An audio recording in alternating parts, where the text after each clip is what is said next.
Hey, greetings everybody, Gleekon here again with another episode of Lore of Warcraft. In our last episode, we had the Battle of the Titans between the three spore mounds, the Nanu, that becomes the Tanan jungle, the Batani, which actually defeated Grond, and Grond becomes Nagrand. And then we had Zang, who became the Zangar Sea / Zangar Marsh. Okay, and this is the Blood of Giants, so stay a while and listen to this one. I don't know if this is going to talk about the giant races, such as the ogres, if this is going to be drops of blood that form something, a la the crystals in Oshugun or something like that, or the giants of the spores, or all of the above. But we do eventually need some races that aren't plants, so let's see. During the battles between Grond and the Spore Mounds, pieces of the Leviathans had fallen to the earth and given rise to new types of creatures. So this is the origin myth. This is how the different races came. The seeds and roots had tumbled from Zang, Nanu, and Batan, or that had tumbled from them, contained a small portion of their life essence. Many unique beings sprouted from this plant matter.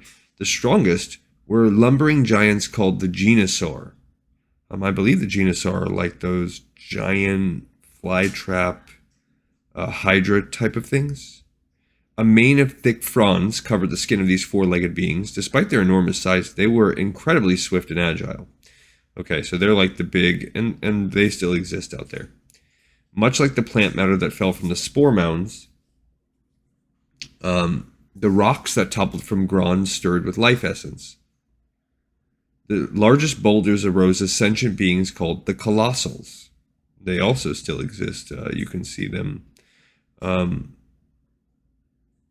in as early as Hellfire Peninsula, but you can also, after that, they started making their way into places like Deepholm. Though they were not as mighty as Grond, their shadows still loomed large over the land. Much of the stony debris that fell from Grond also contained the primordial elements of fire, air, earth, and water. These energies gradually coalesced into pools of power from which elemental spirits took physical shape for the first time in Draenor's history. If not for the spore mounds, this would not have been possible. They had devoured much of the fifth element, which allowed the elemental spirits to grow in power. So the reason why we have elementals on Azeroth is that the fifth element was able to give them birth. And even though we had so much fifth element on this planet, proportionally more than what Azeroth has, the spore mounds had been eating it. So now that it's free from that, now we also get elementals. These spirits were initially few in number, but after Grond's defeat, their population exploded. Vast quantities of elemental power had bled from his corpse. As a result, countless physical elementals emerged around Grond's mountainous remains. So, him dying, it didn't end his energy, it let it burst out and become all these elemental races. Among them were the Furies. They were the most powerful elemental spirits on Draenor, and they dwelled near what remained of Grond's head. Their names were Incineratus, the Fury of Fire, Aborius, the Fury of Water, Gordog, the Fury of Earth, and Calandrios, the Fury of Air, and they still exist at the Throne of the Elements now. The four Furies lamented the death of Grond, and they vowed to dwell in his corpse's shadow forever. In Nagrand, it's almost like they burst from his head, like the Greek gods from the head of Zeus or whatever. The difference here being these Titan-type figures, they lamented their dead father.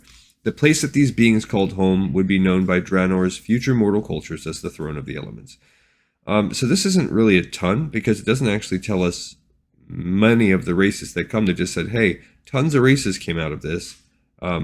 Big ones like the genesaurs and the colossi.